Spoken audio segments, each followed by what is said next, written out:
मात्र एक हाथ से और एक रात में बने इस प्राचीन शिव मंदिर की शिवलिंग की नहीं होती है पूजा, आखिर क्यों? उत्तराखंड राज्य के जनपद सीमांत पिथौरागढ़ से धारचूला जाने वाले मार्ग से लगभग 70 किलोमीटर दूर स्थित है कस्बा थल जिले लगभग 6 किलोमीटर दूर स्थित है ग्राम सभी बलितरे। यहीं पर एक अभिशप्त देवालय नाम है, एक हथिया देवालय। यह मंदिर भगवान शिव को समर्पित है। यहाँ दूर दूर से श्रद्धालु आते हैं, भगवान भोलेनाथ के दर्शन करते हैं, मंदिर की अनूठी स्थापत्य कला को निहारते हैं और पुनः अपने घरों को लौट जाते हैं। यहाँ भगवान की पूजा नहीं की जाती है। एक हाथ से बना था मंदिर। इस मंदिर का नाम एक हथिया देवालय है, जिसका मतलब एक हाथ से बना हुआ। यह मंदिर बहुत प्राचीन है और पुराने ग्रंथों, अभिलेखों में भी इसका जिक्र आता है। किसी समय यहाँ राजा कत्यूरी का शासन था।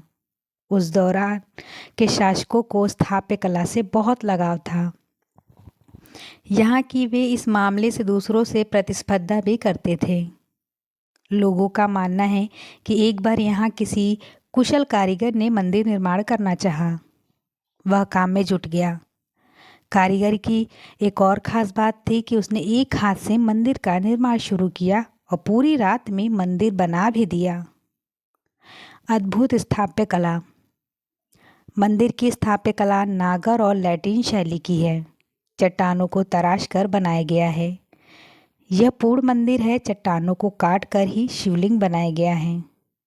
शिवलिंग का साधारण प्रवेश द्वार पश्चिम दिशा की तरफ है और मंदिर की मंडप ऊंचाई 1.85 मीटर और चौड़ाई 3.15 मीटर है। मंदिर को देखने दूर दूर से लोग पहुंचते हैं, परंतु पूजा अर्चना निषेध होने के कारण केवल देखकर ही लौट जाते हैं। आखिर क्यों नहीं होती है पूजा? किंवदंती की इस ग्राम में एक मूर्तिकार रहता था, जो पत्थरों को काटकर मूर्तियां बनाया करता था। एक बार किसी दुर्घटना में उसका एक हाथ चला गया। अब वह एक हाथ के सहारे ही मूर्तियां बनाना चाहता था, परंतु गांव के कुछ लोगों ने उसे यह उलाहना देना शुरू किया कि अब एक हाथ के सहारे वह क्या कर सकेगा। लगभग सारे गांव से एक जैसी उलाहना सुनकर मूर्तिकार खिन्न हो गया। उसने प्रण लिया कि वह अब इस गांव में नहीं रहेगा और वहां से कहीं और चला जाएगा। यह प्रण करने के बाद वह एक रात अपनी छेनी, हथौड़ी सहित अन्य औजार लेकर वह गांव के दक्षिण छोर की ओर निकल पड़ा। गांव का दक्षिण छोर की ओर प्रायः ग्रामवासियों के लिए शौच आदि के उपयोग में आता था। वहां पर एक विशाल चट्टान थी। अगले दिन प्रातःकाल जब गांववासी शौच के उस दिशा में गए तो पाया कि किसी ने रात भर में चट्टान को काटकर एक देवालय का रूप दे दिया है। कौतूहल से सबकी आंखें फटी रह गई। सारे गांववासी वहां पर एकत्रित हुए, परंतु वहां कारीगर नहीं आया जिसका एक हाथ कटा था। सभी गांव वालों ने गांव में जाकर उसे ढूंढा और आपस में एक दूसरे से उसके बारे में पूछा, परंतु उसके बारे में कुछ भी पता ना चल सका। वह एक हाथ का कारीगर गांव छोड़ के जा चुका था।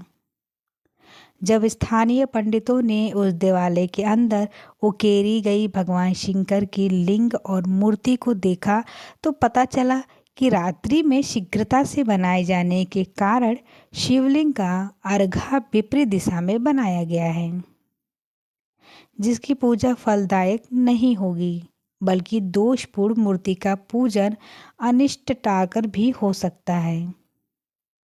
बस इसी के चलते रातों रात स्थापित हुए इस मंदिर में विराजमान शिवलिंग की पूजा नहीं की जाती है।